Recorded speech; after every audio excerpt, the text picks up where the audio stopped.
जैसा हम लोगों ने अभी तक ये सीखा कि डिस्प्लेसमेंट टाइम का अगर हम ग्राफ बनाते हैं तो उसका जो स्लोप होता है वो वेलोसिटी देता है, और वेलोसिटी टाइम का अगर हम ग्राफ बनाते हैं तो उसका स्लोप हमें एक्सेलरेशन देता है। तो इसी की मदद से अगर हमारे पास एक ग्राफ है डिस्प्लेसमेंट और टाइम का, और इस ग्राफ की मदद से हमें अब बनाना है वेलोसिटी और टाइम का ग्राफ। ठीक है, तो ये डिस्प्लेसमेंट की एक्सिस हो गई, ये टाइम की एक्सिस हो गई, और हमको एक ग्राफ दिया हुआ है। मान लो एक ग्राफ कुछ इस तरीके का दिया हुआ है, और इस ग्राफ की हेल्प से अब हमें वेलोसिटी और टाइम का ग्राफ बनाना है। बाकी हमको वैल्यूज दी होंगी कि यहाँ पर डिस्प्लेसमेंट मान लो 2 मीटर का है, यहाँ पे डिस्प्लेसमेंट 4 मीटर है, ये 6 मीटर है। टाइम की जहां तक बात है तो ये टाइम मान लो 4 सेकंड का है, सॉरी डिस्प्लेसमेंट 4 मीटर का है और ये टाइम हो गया। ठीक है, डिस्प्लेसमेंट मीटर्स में है, टाइम सेकंड में है, और इसकी मदद से हमें वेलोसिटी और टाइम का ग्राफ बनाना है। तो वेलोसिटी और टाइम के ग्राफ को बनाने के लिए हमको वेलोसिटी के बारे में पता होना चाहिए, और जैसा आपको बताया कि डिस्प्लेसमेंट और टाइम के ग्राफ का जो स्लोप होता है वो वेलोसिटी होती है। स्लोप कैसे निकलता है किसी भी स्ट्रेट लाइन का? स्ट्रेट लाइन का स्लोप निकालने के लिए हमें यह देखना है कि स्ट्रेट लाइन ने अगर यहाँ पे एंगल θ1 बनाया है तो इस लाइन का जो स्लोप होगा वो tan θ1 के बराबर है। और क्योंकि लाइन ऊपर जा रही है या ये थीटा 90 से कम है तो ये स्लोप पॉजिटिव होगा। कितना स्लोप आएगा? स्लोप कैसे निकालते हैं? स्लोप निकालते हैं tan थीटा से, और tan थीटा कितना होगा? परपेंडिकुलर कितनी लेंथ का है? 4, बेस कितनी लेंथ का है? 2, तो 4/2 मतलब कितना आ गया? 2। इसका मतलब जितना इसका स्लोप है उतनी उसकी वेलोसिटी है, तो 0 से लेकर 2 सेकंड के इंटरवल पे हर समय इसकी वेलोसिटी 2 के बराबर है। ठीक है, तो चाहे आपसे पूछता कि 1 सेकंड पे क्या वेलोसिटी है, या 0.5 सेकंड पे क्या वेलोसिटी है, या 1.5 सेकंड पे क्या वेलोसिटी है, 0 से लेकर 2 सेकंड का जो इंटरवल है उसमें यही स्ट्रेट लाइन चली जा रही है। स्ट्रेट लाइन का स्लोप हमेशा कांस्टेंट होता है, तो आप कह सकते हो कि यहां से लेकर यहां तक के हर पॉइंट के बीच में उसकी वेलोसिटी 2 मीटर पर सेकंड के बराबर। ठीक है, ये लाइन हॉरिजॉन्टल है। हॉरिजॉन्टल लाइन का स्लोप कितना होता है? 0, तो हम कह सकते हैं इसकी वेलोसिटी भी हो जाएगी 0। ये तीसरी लाइन है, और इस तीसरी लाइन पे हम कह सकते हैं कि इस लाइन का एंगल हम पॉजिटिव एक्स एक्सिस हमेशा लेते हैं, तो 90 से ज्यादा है तो इसका स्लोप नेगेटिव आने वाला है।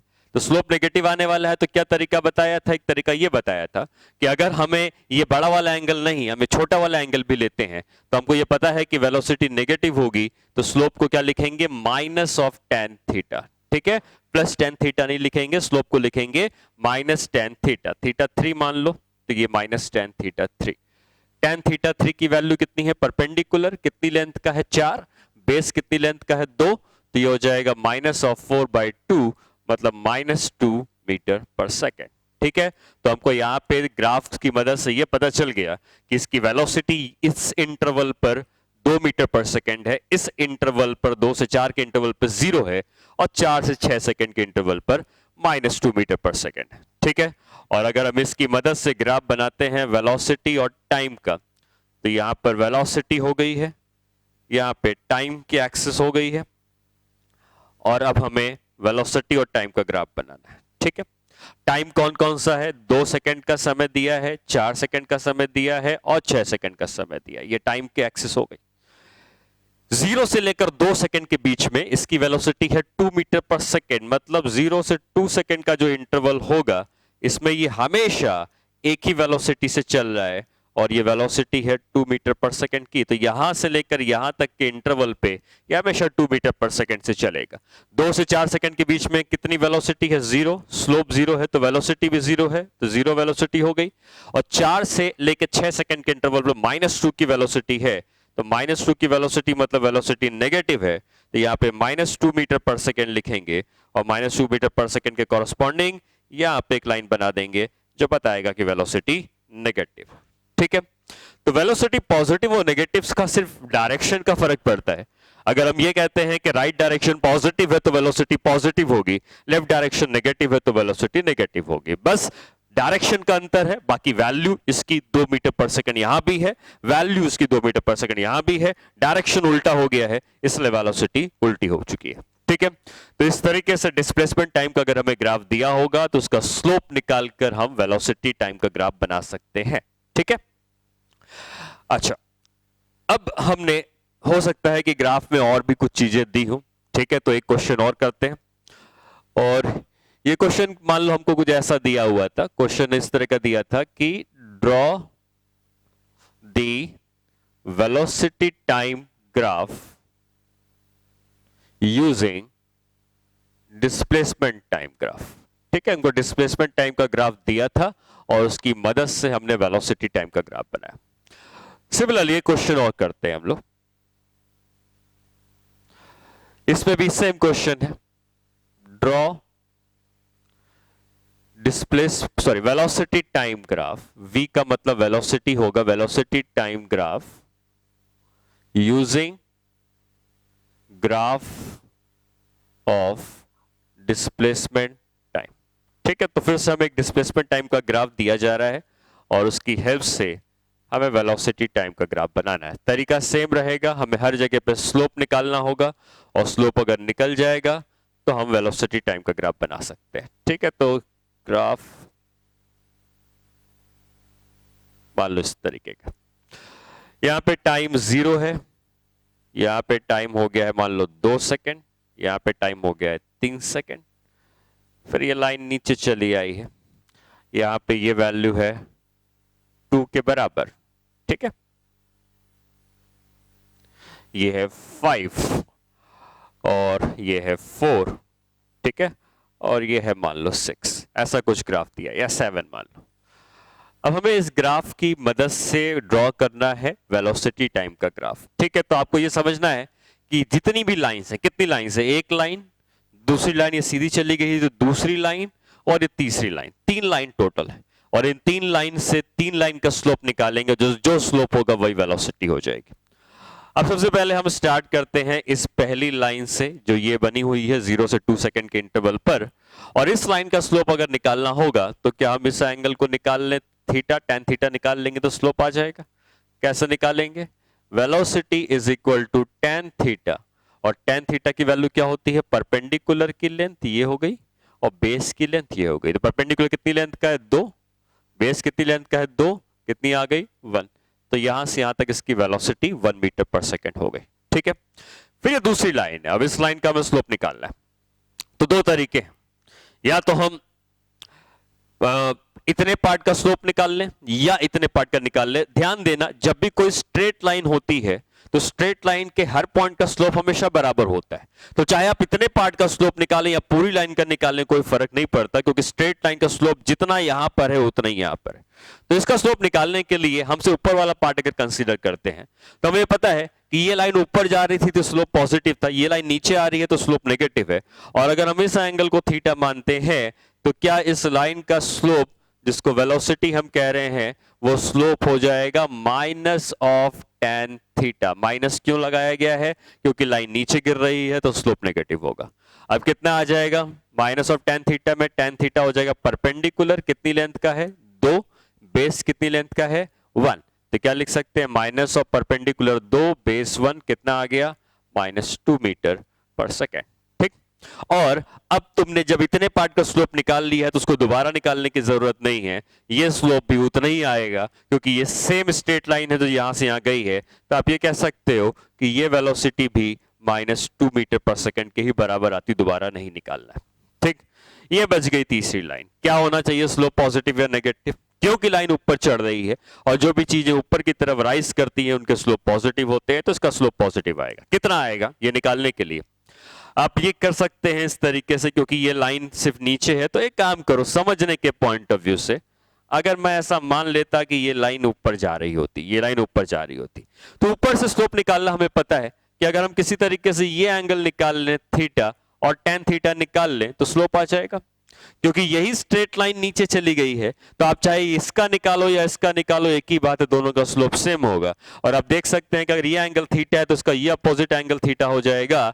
और हम ये कह सकते हैं कि ये जो तीसरी लाइन दिख रही है, इस तीसरी लाइन का स्लोप, जिसको मैं V3 कह रहा हूं, ये प्लस tan थीटा होगा। प्लस क्यों, क्योंकि लाइन ऊपर की तरफ चढ़ रही है तो प्लस tan थीटा होना चाहिए। ठीक है, निकालते यहां से, लेकिन ये थीटा है तो ये भी थीटा है, तो अब हम इस ट्राइंगल से भी tan थीटा की वैल्यू लिख सकते हैं और स्लोप पॉजिटिव आना चाहिए।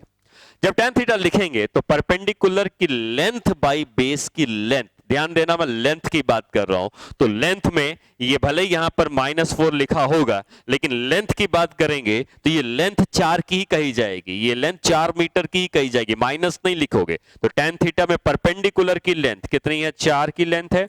बेस की लेंथ कितनी है? 2 की लेंथ है। कितना आ जाएगा? 2 मीटर पर सेकंड। तो इस तरीके से हमने इसके 3 पार्ट के स्लोप निकाल लिए, और जो स्लोप है वही उसकी वेलोसिटी है। तो अगर हम इसका ग्राफ बनाते हैं वेलोसिटी और टाइम का, तो इसी के नीचे बना देते हैं वेलोसिटी और टाइम का ग्राफ। ठीक है, कौन कौन से टाइम इंटरवल है? 2 सेकेंड, फिर यहां पे आता है 3 सेकेंड, यहां पे है 5 सेकेंड, और यहां पे है 7 सेकेंड। ठीक है, कितनी वेलोसिटी है 0 से लेकर 2 सेकेंड के इंटरवल पर? 1 मीटर पर सेकेंड। तो अगर यहां पे 1 होता तो ये लाइन 0 से 2 सेकेंड तक 1 मीटर पर सेकेंड बता रहा होता। ठीक, 0 से 2 सेकेंड तक, 2 सेकेंड से लेकर ये लाइन यहां से शुरू हुई है, यहां खत्म हुई है। ये वेलोसिटी हर जगह पर सेम है, और कितनी हर जगह पे वेलोसिटी? -2 मीटर पर सेकेंड।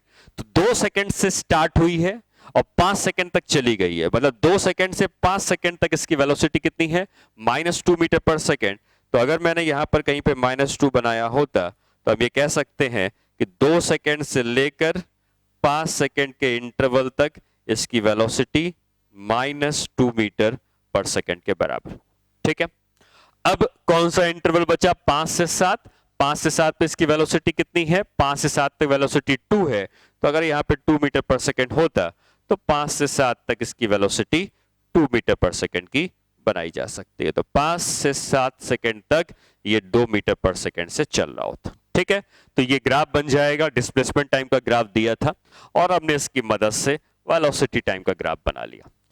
उसी तरीके से अगर ये ग्राफ वेलोसिटी और टाइम का होता तो वेलोसिटी और टाइम के ग्राफ के स्लोप को हम एक्सेलरेशन कहते हैं। ये बातें मैंने आपको बताई थी लिख के। तो अगर ये वेलोसिटी होती और ये टाइम होता तो इसका जो स्लोप निकलता वो एक्सेलरेशन हो जाता। तो उस समय ये चीज एक्सेलरेशन बताती, ये भी एक्सेलरेशन बताता, ये भी एक्सेलरेशन बताता, और ये ग्राफ एक्सेलरेशन टाइम का बन जाता। बस यहां पर वैल्यू वही रहती, ये एक्सेलरेशन इतना, ये इतना, ये इतना। कब? अगर ये वेलोसिटी होती तो ये एक्सेलरेशन होता, अगर ये डिस्प्लेसमेंट है तो ये वेलोसिटी है, और कोई अंतर नहीं आता। ठीक है, ये ग्राफ हो गया जब हमें वेलोसिटी टाइम का ग्राफ बनाना होगा यूजिंग डिस्प्लेसमेंट टाइम। इसका एक उल्टा प्रोसेस भी होता है, और उल्टा प्रोसेस का मतलब हमें हो सकता है कि वेलोसिटी टाइम का ग्राफ दे दे और पूछे कि डिस्प्लेसमेंट टाइम का ग्राफ बनाओ। ये उल्टा प्रोसेस है। ठीक है, तो डिस्प्लेसमेंट टाइम से वेलोसिटी टाइम में जाने के लिए हमें क्या निकालना पड़ता है? हर लाइन का स्लोप निकालना पड़ता है। और वेलोसिटी टाइम से डिस्प्लेसमेंट टाइम में कैसे जाना है, इस बात को हम सीखते हैं। ठीक है, इसके लिए दो बात याद रखें, जिसको हम कहते हैं एरिया अंडर कर्व। किसी भी कर्व के अंदर का एरिया कैसे निकलता है? कर्व के अंदर का एरिया, तो कोई भी ग्राफ आपको दिया होगा, जैसे मान लो ये y एक्सिस है और ये x एक्सिस है, कोई भी ग्राफ आपको दिया है, इस तरह कोई भी ग्राफ दिया हुआ। ठीक है, तो ये एरिया यहां पर कुछ ना कुछ एरिया बना है, फिर ये सेकंड एरिया यहां पे बना है, ये थर्ड एरिया यहां बना, 3 एरिया बने। इस एरिया को A1 कह देते हैं, इस एरिया को A2 कहते हैं, और इस एरिया को A3 कहते हैं। ठीक है, तो अब हम को क्या पूछा गया है उसके अकॉर्डिंगली हम एरिया को पॉजिटिव नेगेटिव कब लेना है, कब नहीं लेना है, वो सारी बातें हम सीखते हैं। बस ये समझना है कि कोई भी ग्राफ अगर y और x एक्सिस में बना है तो ये एरिया बनाता है विद x एक्सिस। इधर का एरिया है, कुछ इधर का एरिया है, कुछ इधर का एरिया है। ठीक है, वो हम कैलकुलेट कर सकते हैं। अब अगर हमको कोई भी ग्राफ दिया है तो आप ये याद रखें कि अगर हमको ग्राफ दिया हुआ है वेलोसिटी टाइम का, ठीक है, ये वेलोसिटी है इधर और इधर टाइम, और ये ग्राफ मान लो इस तरीके का कुछ बना दिया गया। ठीक है, तो ये एरिया आ गया A1 का, ये एरिया आ गया A2 का, और ये एरिया आ गया A3 का। ठीक है, आपको याद रखना है कि इसके अंदर का जो एरिया होता है वो हमको डिस्प्लेसमेंट देता है।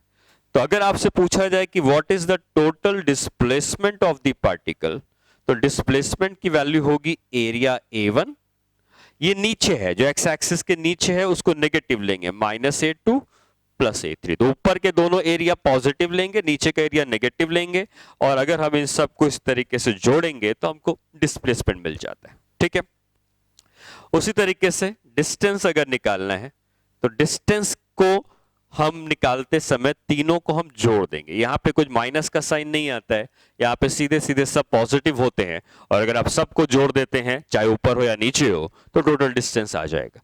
तो वेलोसिटी टाइम के ग्राफ का एरिया आपको डिस्प्लेसमेंट भी दे सकता है, डिस्टेंस भी दे सकता है, डिपेंड करता है कि आपको क्या पूछा गया है और इस तरीके से फाइंड आउट करना है। ऐसा क्यों हुआ, क्यों आया?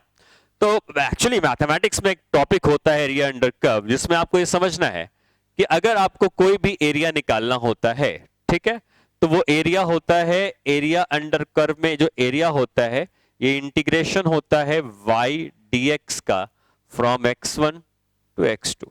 ठीक है, मतलब अगर आपको कोई भी ग्राफ दिया है, जैसे ये ग्राफ दिया है y एक्सिस और x एक्सिस में, ठीक है, और आपको यहां से लेकर x1 से लेकर यहां तक x2 का एरिया निकालना है, तो आपको इसका एरिया निकालने के लिए y dx का इंटीग्रेशन करना पड़ता है फ्रॉम x1 टू x2। ठीक है, ये क्यों आता है मैं ये बता रहा हूं, हालांकि किसी को जरूरत नहीं है, आप डायरेक्टली इस रिजल्ट को याद रखेंगे, हमारा काम चल जाएगा, लेकिन ठीक है अगर तुम्हें चाहिए ऐसा क्यों हो रहा तो बता रहा हूं। उसी तरीके से क्योंकि वेलोसिटी होती है rate of change of displacement, ठीक है, तो यहां पर हम लिख सकते हैं v dt is equal to ds, और अगर हम इसको इंटीग्रेट कर दें दोनों तरफ तो ds का इंटीग्रेशन ऐसा आ जाएगा, और टाइम t1 से लेकर t2 तक इंटीग्रेट किया तो डिस्प्लेसमेंट हो जाएगा v dt का integration from t1 to t2। ये जो मिला है हमको बेसिकली v कहां आ गया है, जहां पे y एक्सिस थी वहां पे v आ गया है, जहां पे y एक्सिस थी वहां पे v आ गया है, जहां x एक्सिस थी वहां टाइम आ गया है। इसके अंदर का एरिया कैसे आता था, y dx का इंटीग्रेशन, इसके अंदर का एरिया कैसे आएगा, मतलब अगर आपको कोई ग्राफ दिया है बिटवीन वेलोसिटी और टाइम, ठीक है, इस तरह से कोई ग्राफ दिया हुआ है और आपसे अगर पूछे कि t1 से लेकर t2 तक के बीच में इसका डिस्प्लेसमेंट कितना हुआ है, ठीक है, इसका डिस्प्लेसमेंट कितना हुआ है, तो जहां पर y एक्सिस होती थी वहां पे वेलोसिटी वाली एक्सिस आ गई है, जहां पे x एक्सिस होती थी वहां पे टाइम वाली एक्सिस आ गई है। एरिया निकलता है y dx का इंटीग्रेशन बिटवीन x1 x2, इसका एरिया कैसे निकलेगा, v dt का इंटीग्रेशन, y की जगह v है, x की जगह t है, v dt का integration from x1 to x2 यहां था, फ्रॉम t1 टू t2, अगर तुम इसका एरिया निकाल लेते हो तो ये एरिया जो निकलेगा यही इसका डिस्प्लेसमेंट हो जाएगा। तो इसीलिए हम जब भी वेलोसिटी टाइम का ग्राफ बनाएंगे तो उसके अंदर का एरिया निकाल लेंगे तो हमको डिस्प्लेसमेंट मिल जाएगा। वो एरिया डिस्टेंस भी दे सकता है, अगर हम ऊपर और नीचे दोनों पॉजिटिव लेंगे तो डिस्टेंस आ जाएगा, अगर ऊपर पॉजिटिव नीचे निगेटिव लेंगे तो डिस्प्लेसमेंट आ जाएगा। ठीक है, तो ये क्यों आया, ये इसका एक्सप्लेनेशन यहां पर मैंने किया है, और कितना आता है वो इंपॉर्टेंट है कि हम किस तरीके से ग्राफ की मदद से डिस्प्लेसमेंट और डिस्टेंस निकाल सकते हैं। ठीक है, उसी तरीके से हमने ये सीखा कि वेलोसिटी और टाइम के ग्राफ के अंदर का एरिया निकाल के हम डिस्प्लेसमेंट डिस्टेंस निकालते हैं। उसी तरीके से अगर आपको एक्सेलरेशन और टाइम का ग्राफ दिया होगा, ठीक है, मान लो यहां पे दिया है एक्सेलरेशन और टाइम के बीच का ग्राफ, ठीक है, a विद t, और अगर आपने इसके अंदर का एरिया निकाल लिया, इस तरीके से ये ग्राफ दिया हुआ है, ये एरिया है मान लो a1 का, इधर का एरिया है a2 का, और फिर इधर का एरिया है a3 का। ठीक है, तो आपको यहां पर इसका एरिया निकालकर मिलता है change in velocity.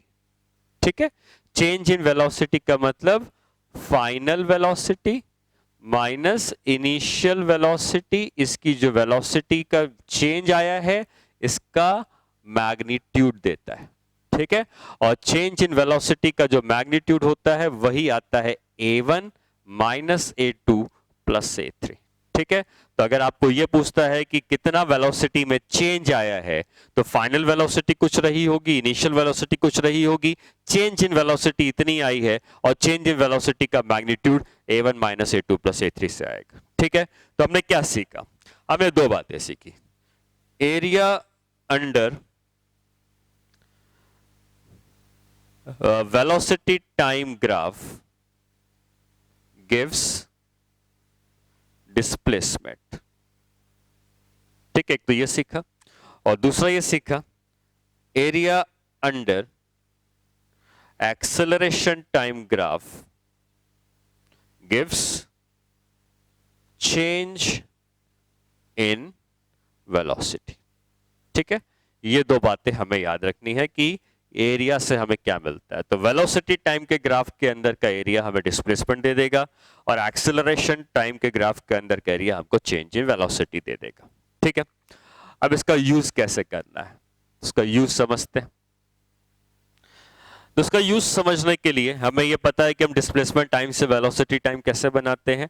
Displacement time से वेलोसिटी टाइम बनाने के लिए हमें स्लोप निकालना पड़ता है, लेकिन वेलोसिटी टाइम से डिस्प्लेसमेंट टाइम निकालने के लिए हमको क्या निकालना पड़ता है, उसके अंदर का एरिया। ठीक है, तो एक क्वेश्चन से हम लोग समझते हैं। मान लो हमको कुछ इस तरीके का एक ग्राफ दिया हुआ है बिटवीन वेलोसिटी एंड टाइम। ठीक है, हमने ऑलरेडी पहले भी ग्राफ बनाए हुए हैं, उसी की मदद से हम समझते हैं, या हमको एक नया ग्राफ भी बना सकते हैं। हो सकता है कि ये वेलोसिटी इतनी दे दे, फिर ये वेलोसिटी 0 दे दे, और ये वेलोसिटी इतनी दे दे।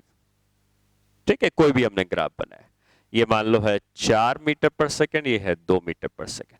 ठीक है, सॉरी यहां पर आ जाता है, ये है तो -2 मीटर पर सेकेंड। ये टाइम है मान लो 1 सेकेंड, ये टाइम है 2 सेकेंड, ये है टाइम है 3 सेकेंड। ठीक है, क्वेश्चन ये है ड्रॉ डिस्प्लेसमेंट टाइम ग्राफ। या तो डिस्प्लेसमेंट टाइम ग्राफ पूछ लेगा, या ये पूछ लेगा कि टोटल डिस्प्लेसमेंट कितना है। अगर हमको टोटल डिस्प्लेसमेंट पूछता, या हमको टोटल डिस्टेंस पूछता, तो कैसे निकालते? टोटल डिस्प्लेसमेंट या टोटल डिस्टेंस निकालने के लिए हमको इस ग्राफ के अंदर का एरिया चाहिए होता है। तो अगर हम इस एरिया को फाइंड आउट कर लें, यहां का जो एरिया है ये तो 0 है, और फिर इधर का एरिया, ये दो एरिया हमको दिख रहे हैं, हम इनको फाइंड आउट कर सकते हैं। तो ये हाइट है 4 की, ये बेस है 1 का, इसका एरिया कितना आ जाएगा? इसका एरिया आ जाएगा 4 × 1 मतलब 4। ठीक है, ये एरिया कितना आ जाएगा? इसकी हाइट है, हाइट मतलब मैं सिर्फ लेंथ की बात कर रहा हूं फिलहाल, ये लेंथ कितनी है? 2 की है। माइनस खाली बता रहा है कि वो नेगेटिव है, लेंथ डायरेक्शन नेगेटिव है, बट लेंथ की मैं बात कर रहा हूं तो सिर्फ इसकी वैल्यू की बात कर रहा हूं। तो ये लेंथ है 2 की, ये लेंथ है 1 की, ये एरिया आ गया 2 का। ठीक है, दो रेक्टेंगल्स हैं, दोनों के एरिया हमने निकाल लिए। एक का एरिया 4 आया है, एक का एरिया 2 आया है। अगर पूछता कि टोटल डिस्प्लेसमेंट कितना है, तो डिस्प्लेसमेंट में ऊपर के एरिया को पॉजिटिव लेते, नीचे के एरिया को नेगेटिव लेते, तो हम कहते हैं कि टोटल एरिया आता 2 मीटर के बराबर। और अगर पूछता कि टोटल डिस्टेंस कितना है, तो दोनों एरिया का पॉजिटिव लेते और टोटल डिस्टेंस हम लिख देते 6 मीटर। ठीक है, तो अगर डिस्टेंस निकालने को कहता तो सिंपली आप एरिया कैलकुलेट करते, और एरिया कैलकुलेट करने के बाद आप डिस्टेंस कैलकुलेट कर सकते हैं। ठीक है, अब अगर हमें ग्राफ बनाने को कहता है कि draw the displacement time graph, तो वो भी कोई दिक्कत की बात नहीं है। अगर आपने इतना बना लिया है तो आप ग्राफ भी बना सकते हैं, और वेलोसिटी टाइम के ग्राफ की मदद से डिस्प्लेसमेंट टाइम का ग्राफ बनाना है तो यही एरिया की ही जरूरत पड़ती है। ठीक है, अब ग्राफ कैसे बनेगा? तो हमने बना लिया यहां पर डिस्प्लेसमेंट की एक्सिस बना ली, एक ये डिस्प्लेसमेंट की एक्सिस हो गई, और यहां पे हमने बना लिया एक टाइम की एक्सिस। ठीक है, कितना कितना टाइम है? 1 सेकंड का समय है, फिर 2 सेकंड का समय है, फिर 3 सेकंड का समय। ठीक है, 3 सेकंड में हो गए। अब अगर आप देखें तो 0 से लेकर 2 सेकंड, सॉरी 1 सेकंड तक, 0 से लेकर 1 सेकंड तक कितना एरिया हो चुका है? अब तक एरिया हो चुका है 4 का। मतलब 0 से लेकर 1 सेकंड के बीच में 4 का एरिया हो चुका है। जितना एरिया हुआ है उतना ही डिस्प्लेसमेंट हुआ है। वेलोसिटी टाइम के ग्राफ का अंदर का एरिया डिस्प्लेसमेंट बताएगा, वेलोसिटी टाइम के ग्राफ के अंदर का एरिया डिस्प्लेसमेंट बताएगा। तो जब हमने 0 से लेकर 1 सेकंड के बीच का एरिया निकाला तो 4 आया। मतलब 0 से लेकर 1 सेकंड के बीच में ये जो बॉडी चली है ये 4 मीटर चल चुकी है, मतलब इसका डिस्प्लेसमेंट अब 4 मीटर का हो चुका है, तो हम ये कह सकते हैं कि जब टाइम 1 सेकेंड हो गया था तो उसका डिस्प्लेसमेंट 4 मीटर हो गया था। और ये ग्राफ में स्ट्रेट लाइन बनानी होगी। ये स्ट्रेट लाइन बता रही है कि टाइम बढ़ता जा रहा था, डिस्प्लेसमेंट बढ़ता जा रहा था। 1 सेकंड के बाद 4 का एरिया है तो 4 का डिस्प्लेसमेंट। ठीक, 1 से 2 सेकंड के बीच में क्या कोई एरिया आया? नहीं आया। अगर कोई एरिया नहीं आया तो 1 से 2 सेकंड के इंटरवल में जो पार्टिकल जिस जगह पर था वहीं पर रहेगा। ये ना 4 मीटर से आगे बढ़ेगा ना 4 मीटर से पीछे आएगा। वो 4 मीटर पे था तो 4 मीटर पे ही रहेगा। ठीक है, अब आते हैं 2 से लेकर 3 सेकंड के इंटरवल पर। क्योंकि 2 सेकंड से 3 सेकंड के इंटरवल पर इसका एरिया नीचे आ गया है और डिस्प्लेसमेंट पे हमको माइनस लेना पड़ता है, क्योंकि डिस्प्लेसमेंट हमें देखना पड़ता है ऊपर पॉजिटिव नीचे नेगेटिव। तो अब अगर मैं पूछूं कि 3 सेकंड का अब तक टोटल समय बीत चुका है, ठीक है, अब तक के टोटल समय में इसका टोटल एरिया कितना है? ऊपर पॉजिटिव नीचे नेगेटिव। तो अब तक यहां तक टोटल एरिया कितना हो गया है? ऊपर का +4 था, नीचे का -2 था। तो क्या अब तक का टोटल एरिया +2 का हुआ है? ध्यान देना, 3 सेकंड के बाद अब तक का टोटल एरिया 2 है। मतलब 3 सेकंड के बाद अब तक का टोटल एरिया मतलब टोटल डिस्प्लेसमेंट, टोटल एरिया 2 है, मतलब टोटल डिस्प्लेसमेंट भी 2 है। इसका मतलब जब 3 सेकंड का इंटरवल हो जाएगा तो ये डिस्प्लेस लाइन बनाएंगे कहां से कहां तक? जो लाइन जाएगी, ये जो 2 मीटर बता रहा है फाइनल डिस्प्लेसमेंट, यहां तक जाएगी। तो 3 सेकंड के इंटरवल के बाद टोटल एरिया 2 का है, तो 3 सेकंड के इंटरवल के बाद, 3 सेकंड के इंटरवल के बाद टोटल डिस्प्लेसमेंट भी इसका 2 के ही बराबर आएगा। ठीक है, तो ये ग्राफ बन गया डिस्प्लेसमेंट टाइम का यूजिंग वेलोसिटी टाइम। आप जैसे जैसे टाइम बढ़ाते जा रहे हैं आपको उस समय तक का टोटल एरिया निकालना है। 1 सेकंड तक का टोटल एरिया 4 था, तो 1 सेकंड पर वो 4 पर था। 2 सेकंड तक का टोटल एरिया अभी भी 4 है, क्योंकि यहां पे एरिया बढ़ा ही नहीं है, तो 2 सेकंड पर भी ये 4 पे ही रखा हुआ है। और 3 सेकंड तक का टोटल एरिया 2 है, ऊपर प्लस नीचे नीचे माइनस, तो 3 सेकंड का टोटल एरिया 2 है, तो 3 सेकंड पे वो टोटल 2 मीटर पर पहुंचा होगा। ठीक है, तो इस तरीके से आप वेलोसिटी टाइम का ग्राफ दिया होगा तो डिस्प्लेसमेंट टाइम का ग्राफ बना सकते हो। ग्राफ नहीं पूछेगा, अगर सिर्फ वैल्यूज पूछता है तो खाली एरिया निकाल के भी आप कैलकुलेट कर सकते हो। ठीक है, और क्या क्या हम इसमें फाइंड आउट कर सकते हैं? आपसे हो सकता है ये पूछता कि फाइंड द एवरेज वेलोसिटी।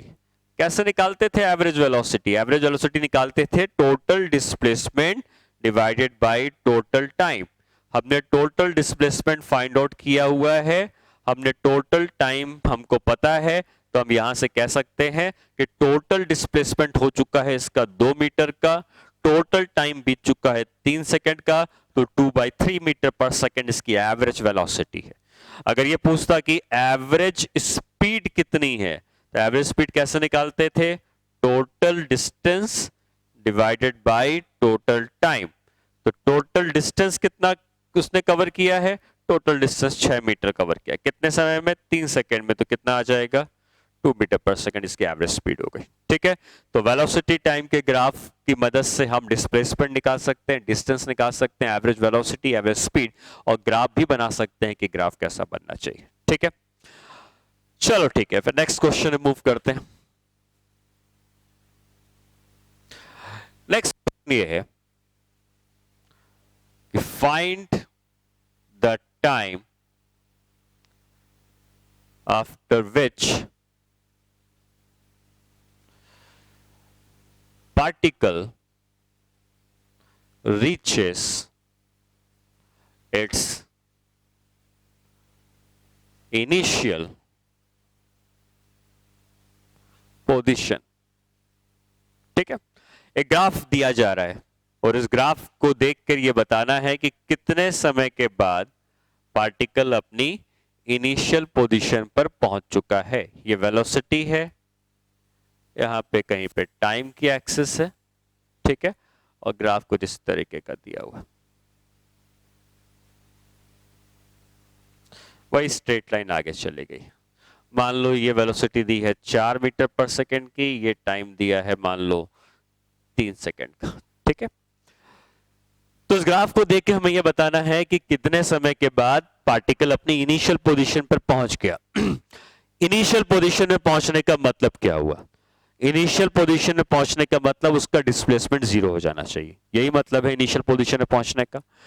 और वेलोसिटी टाइम के ग्राफ के अंदर का जो एरिया होता है वो डिस्प्लेसमेंट देता है। ठीक है, तो अगर हमें डिस्प्लेसमेंट जीरो करना है, इसका मतलब इसके अंदर का नेट एरिया जीरो होना चाहिए। और नेट एरिया जीरो होने में अगर ऊपर का एक एरिया आता है, मान लो ये ऊपर का एरिया आता है जिसको मैं A1 कहता हूं, कहीं ना कहीं तक नीचे का भी एक एरिया आ रहा होगा।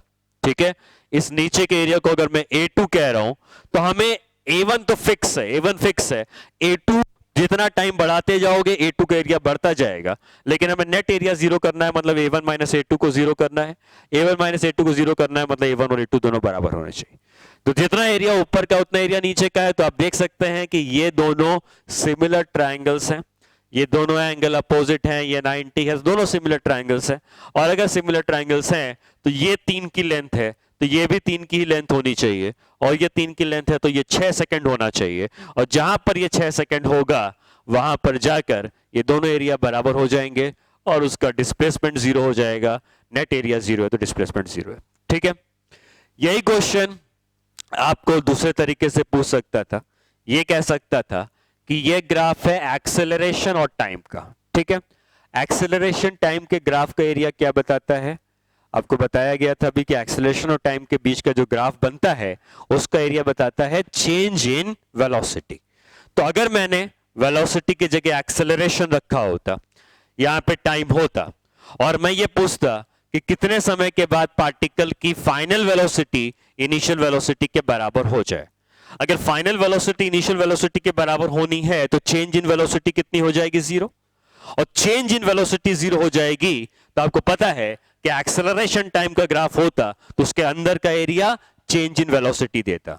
चेंज इन वेलोसिटी जीरो होनी है तो एरिया जीरो होना है, और एरिया जीरो होना है तो सेम तरीका A1 और A2 बराबर करते, टाइम 6 सेकंड आ जाता। तो अगर ये एक्सेलरेशन होता, ये तो टाइम है ही, तो एक्सेलरेशन और टाइम होता तो 6 सेकंड के बाद पार्टिकल की फाइनल वेलोसिटी उसकी इनिशियल वेलोसिटी के बराबर हो जाती।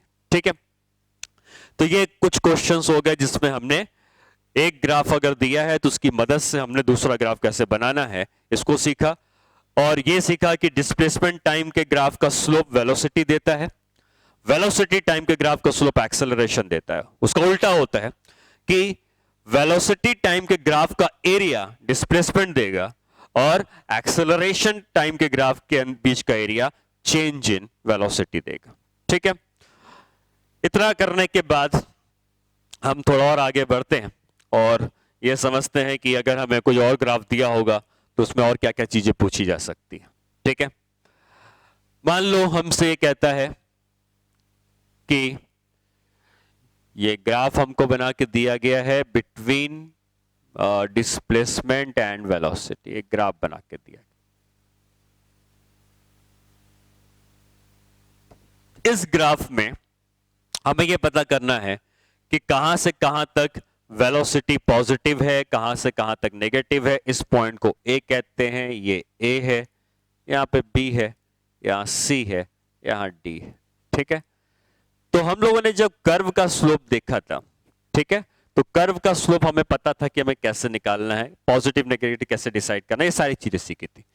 ठीक है, तो अगर हमसे ये पूछता है कि find the positions where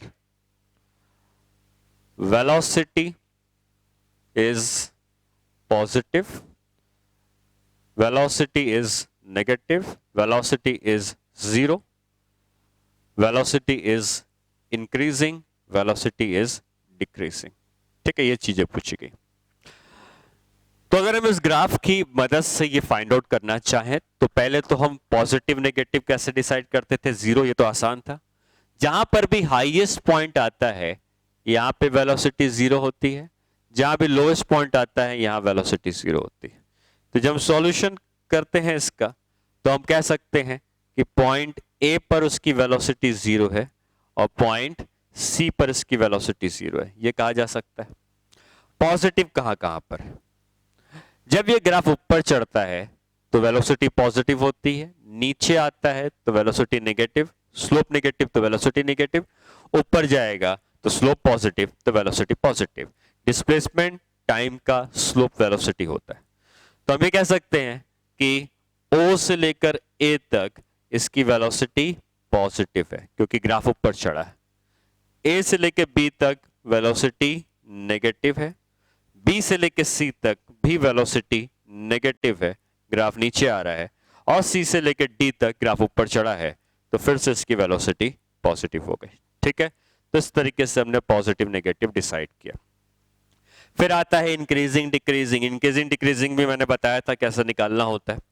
increasing decreasing निकालने के लिए आपको वो पॉइंट खोजना होता है जहां का स्लोप 0 होता है। यहां का स्लोप पॉजिटिव है, ये नेगेटिव है, नीचे आया, ये नेगेटिव है, नीचे आया, ये पॉजिटिव है। ठीक है, जो हमने ऑलरेडी लिखा हुआ है।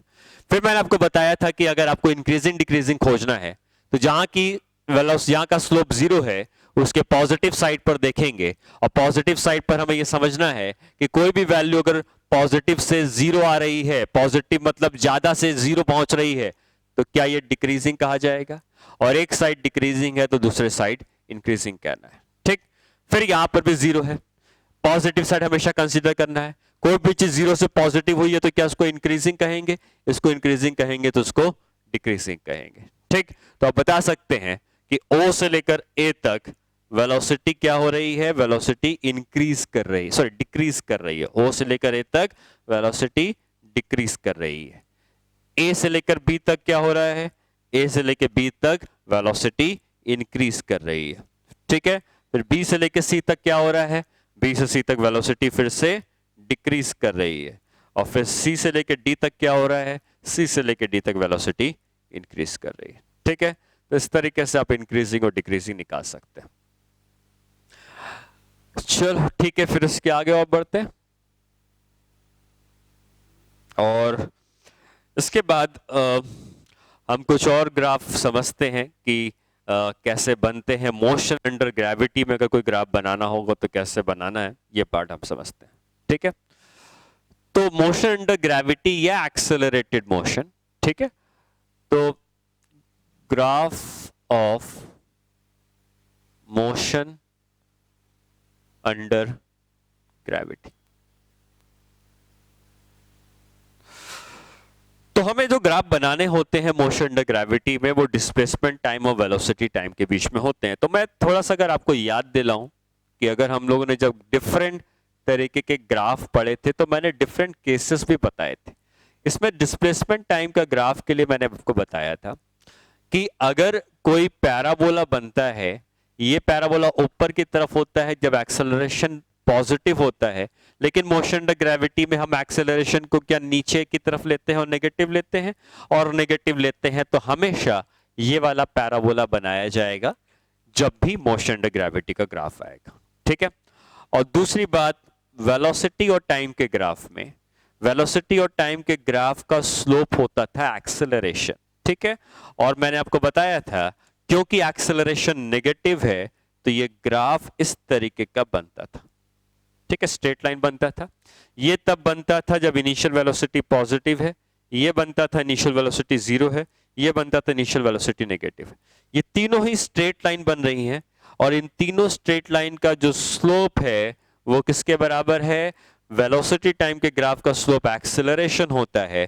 और अगर मैं इस एंगल को थीटा कहता हूं, या ये वाला एंगल थीटा होता, या ये जो भी है सब एंगल थीटा के बराबरी हैं, तो अगर ये एंगल थीटा होता तो स्लोप होता -tan थीटा, जिसकी वैल्यू -g के बराबर आती। ठीक है, तो ये तीनों लाइन के स्लोप नेगेटिव हैं, तीनों लाइन नीचे गिर रही हैं। नीचे गिरने का मतलब नेगेटिव स्लोप होना, और तीनों का स्लोप -g के बराबर है।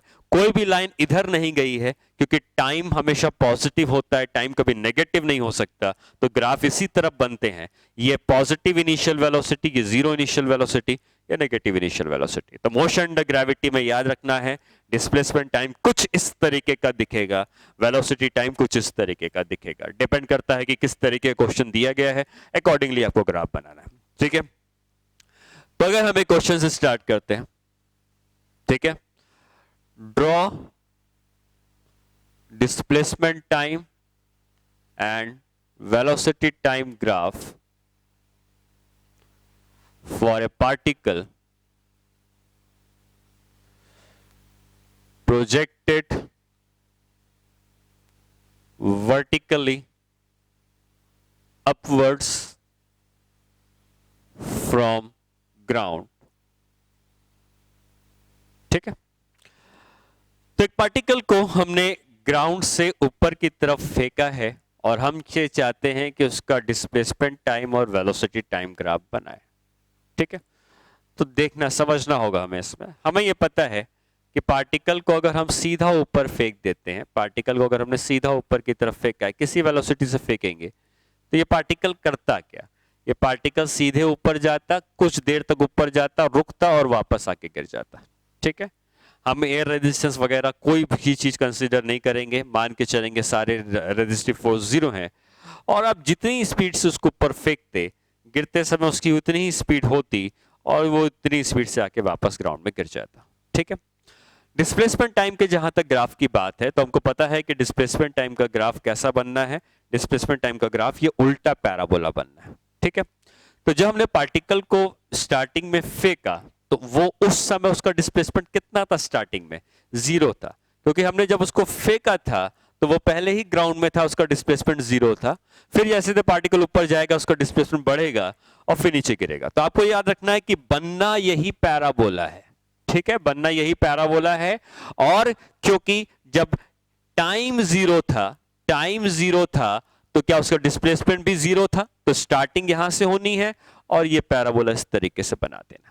ठीक है, तो पैराबोला वही बनना है, यहां का स्टार्टिंग पॉइंट हमको पता है और इस तरीके से हमने उसका पैराबोला इस तरीके से बना दिया। ठीक है, तो पार्टिकल ये एक्चुअल देखने वाला मोशन है कि पार्टिकल ऐसा जाता हुआ दिखेगा, ऐसा आता हुआ गिरेगा। लेकिन जब ग्राफ बनाते हैं तो टाइम बढ़ता जा रहा है, तो डिस्प्लेसमेंट पहले ऊपर जाता था तो डिस्प्लेसमेंट बढ़ता जा रहा है, ऊपर जा रहा है तो डिस्प्लेसमेंट बढ़ता जा रहा है, टाइम भी बढ़ता जा रहा है, और फिर जो ऊपर पहुंचा और जब नीचे आया तो टाइम अभी भी बढ़ता जा रहा है और डिस्प्लेसमेंट आके फाइनली ग्राउंड पे गिर गया। तो जब पार्टिकल वापस आके ग्राउंड में गिर गया है, तो क्या वहीं पे गिरेगा जहां से फेंका था? वहीं गिरेगा। मतलब ये डिस्प्लेसमेंट पहले बढ़ा और फिर वापस जब ग्राउंड में गिर गया तो उसका डिस्प्लेसमेंट 0 हो गया। ठीक है, ये डिस्प्लेसमेंट टाइम का ग्राफ हो गया। अगर हमें वेलोसिटी टाइम का ग्राफ बनाना होता तो कैसा बनता? तो वेलोसिटी टाइम का ग्राफ जैसा मैंने बताया है कि वेलोसिटी और टाइम का ग्राफ जो बनना है वो इन्हीं में से कोई ना कोई बनना है, ये बात पक्की है। अब इनमें से कौन सा बनना है? क्योंकि हमने पार्टिकल को सीधे ऊपर फेंका है, तो क्या उसकी इनिशियल वेलोसिटी पॉजिटिव है? ऊपर फेंका है, मतलब ये वाला ग्राफ बनना चाहिए जिसमें इनिशियल वेलोसिटी पॉजिटिव है। और आपको यह पता है कि जितनी स्पीड से फेंकोगे उतनी ही स्पीड से गिरेगा। मतलब अगर तुमने इसको 20 मीटर पर सेकंड से फेंका, पॉजिटिव है तो ऊपर से स्टार्ट हो रहा 20 मीटर पर सेकंड से, लेकिन जब गिरेगा तो नेगेटिव 20 मीटर पर सेकंड से गिरेगा। मतलब स्टार्टिंग पॉइंट हम अगर यहां पे लेते हैं तो ये ग्राफ इस तरीके का बनेगा, स्ट्रेट लाइन। लेकिन क्या स्ट्रेट लाइन हमेशा बढ़ती जाएगी? ऐसा थोड़ी ना है कि उसकी वेलोसिटी हमेशा नीचे की तरफ बढ़ती ही जा रही, कभी ना कभी ग्राउंड में तो टकरा जाएगा। और जब ग्राउंड में टकराएगा तो तुमने जितनी स्पीड से फेंका, बस समझने के लिए बता रहा हूं, अगर तुमने 20 मीटर पर सेकंड से फेंका तो ये ग्राफ खत्म कहां पे होगा? जहां पे इसकी वैल्यू -20 मीटर पर सेकंड हो जाएगी। ठीक है, तो जितना ऊपर से फेंकोगे उतना ही नीचे आके गिरेगा। 20 से फेंकोगे 20 से गिरेगा। ठीक है, और लाइन कौन सी बननी है? ये वाली, क्योंकि इनिशियल वेलोसिटी पॉजिटिव है। बीच में कहीं पर क्या उसकी वेलोसिटी 0 भी हुई है? देखो यहां पर ये वेलोसिटी की एक्सिस है, यहां वेलोसिटी 0 हो गई है। वेलोसिटी 0 कहां पे होती है? हाईएस्ट पॉइंट पे होती है। तो जितना समय पर ये यहां से यहां गया होगा उतना ही समय फिर से लगाएगा। जितना समय ये है उतना ही समय ये है। 20 से ऊपर फेंके थे, -20 से आके नीचे गिर जाएगा, और ये वाला लाइन हमें बनाना पड़ेगा। ठीक है, तो ये हो गया वेलोसिटी और टाइम के बीच का ग्राफ। अब ऐसा होता, मान लो कि ये पार्टिकल ग्राउंड से टकराता, टकराने के बाद फिर से उछल जाता। हम आगे के चैप्टर्स में पढ़ेंगे कोलिजन, इलास्टिक इनइलास्टिक कोलिजन होते हैं। अगर कोलिजन इलास्टिक होता है तो मतलब कोई एनर्जी का लॉस नहीं होता है, ये जाके आके टकराएगा, फिर उछलेगा, फिर टकराएगा, फिर उछलेगा, फिर टकराएगा। अगर कोई एनर्जी का लॉस नहीं हो रहा है तो उसको इलास्टिक कोलिजन कहते हैं, और पार्टिकल बार बार उसी हाइट पर जाता रहता और टकरा टकरा के वापस आता रहता, ठीक है। और अगर कोलिजन इनइलास्टिक होता तो आके टकराता, एनर्जी लॉस होती, कम हाइट पर जाता फिर लौटता, फिर कम हाइट पर जाता फिर लौटता, फिर कम हाइट पर जाता फिर लौटता। चाहे जो भी केस हो, अगर कोलिजन में एनर्जी का लॉस नहीं होता तो ये जो टकराता कि फिर बार बार उसको रिपीट करता रहता, बार बार ये ग्राफ रिपीट होता रहता, ऐसे बार बार टकराता रहता। इसका मतलब पार्टिकल जब बार बार आके उससे टकराता जा रहा है तो टाइम तो बढ़ता जा रहा है, और टाइम अगर बढ़ता जा रहा है तो यही ग्राफ बार बार हम रिपीट कर सकते हैं। सेम ग्राफ रिपीट होता, फिर से सेम ग्राफ रिपीट होता, और ऐसा कब तक रिपीट होता रहता? इनफाइनाइट तक होता रहता, क्योंकि एनर्जी का लॉस नहीं हो रहा है। तो जितनी स्पीड से फेंका फिर गिरा, फिर से उछला फिर गिरा, फिर उछला फिर गिरा, और एक ग्राफ इनफाइनाइट तक रिपीट होता रहता, ठीक है। वेलोसिटी टाइम के बारे में क्या कहते हैं? ये ग्राफ भी रिपीट होता, और ये ग्राफ जो रिपीट होता उसमें क्या होता, कैसे रिपीटेशन होती? ये पार्टिकल फेंका, गिरा, फिर उतनी स्पीड से उछलेगा फिर गिरेगा, फिर उछलेगा फिर गिरेगा। तो ये लाइन जो आपने बनाई है, ये लाइन बार बार रिपीट होती जाएगी। मतलब फिर से ये ग्राफ यहां से स्टार्ट होगा, और यही लाइन के पैरेलल लाइन आप फिर से बना देंगे, यहां पे पैरेलल लाइन बनाएंगे, फिर ये ग्राफ यहां पे खत्म होगा 20 से -20, फिर से स्टार्ट करेगा, फिर से स्टार्ट करेगा, फिर से 20 से -20। यही लाइन बार बार बनती जाएगी, और ऐसा इनफाइनाइट बार रिपीट होता जाएगा, ठीक है। तो अगर सेम मोशन बार बार रिपीट होता जा रहा है तो ग्राफ को भी आप बार बार रिपीट करते जाएंगे without any loss of energy. तो इस तरीके से हम ग्राफ को इनफाइनाइट टाइम तक रिपीट कर सकते हैं, ठीक है। और जितना था उतना ही रहेगा, ऑब्वियसली यहां तक नहीं जाएगा, यहां तक ही रहेगा, ठीक है। बट एक रफ ग्राफ की मैं बात कर रहा हूं कि ग्राफ जो बनेगा वो इसी तरीके से बनेगा,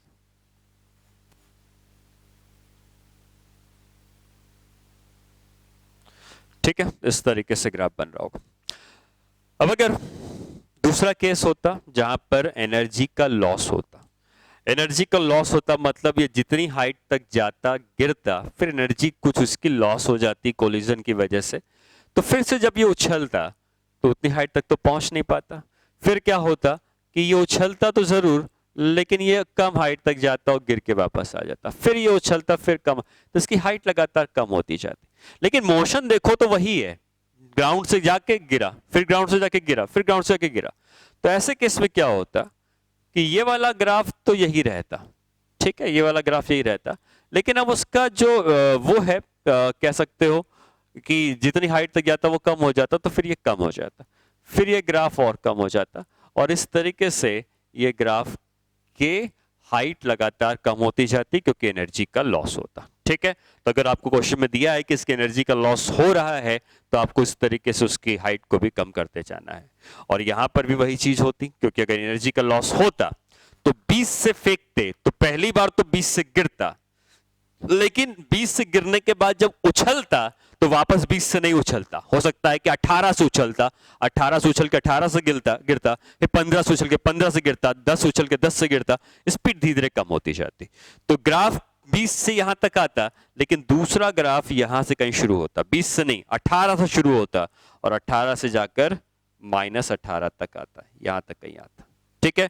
फिर से ये वैल्यू और कम हो जाती, ठीक है, ये वैल्यू और कम हो जाती। और आप अगर मैं इसी ग्राफ में थोड़ा चेंज कर दूं जिससे कि आपको क्लियर हो जाए कि क्या हो रहा है एक्चुअली उस केस में, तो क्या होता कि ये वाला तो ठीक है 20 से फेंक के 20 से गिरता, दूसरी बार जब उछलता तो ये 20 से नहीं उछल पाता, कहीं 18 से उछलता, रहता इसी के पैरेलल। क्यों रहता parallel?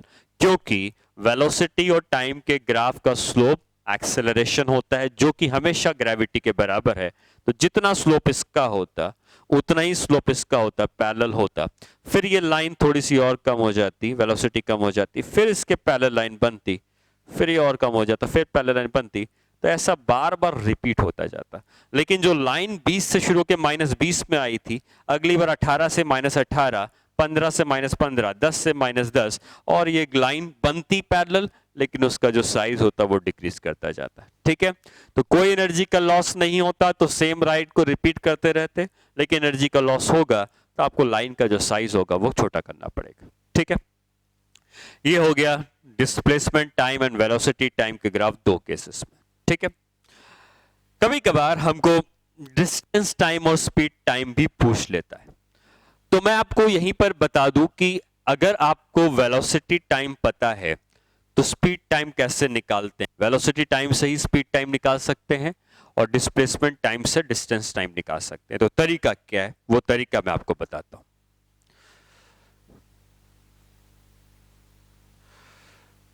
Graph of distance time using the graph of displacement time। ठीक है, तो अगर हमको डिस्प्लेसमेंट टाइम का ग्राफ पता है और डिस्टेंस टाइम बनाना है तो बस एक बेसिक रूल याद रखना है कि अगर मैं 5 मीटर आगे गया और वापस 5 मीटर लौट आया तो डिस्प्लेसमेंट 0 है, क्योंकि 5 मीटर आगे गया तो पॉजिटिव डिस्प्लेसमेंट, 5 मीटर लौटा तो नेगेटिव डिस्प्लेसमेंट 0 हो गया। डिस्टेंस नहीं 0 हुआ, 5 मीटर आगे गया फिर 5 मीटर लौटा तो डिस्टेंस जुड़ता गया, टोटल 10 मीटर हुआ।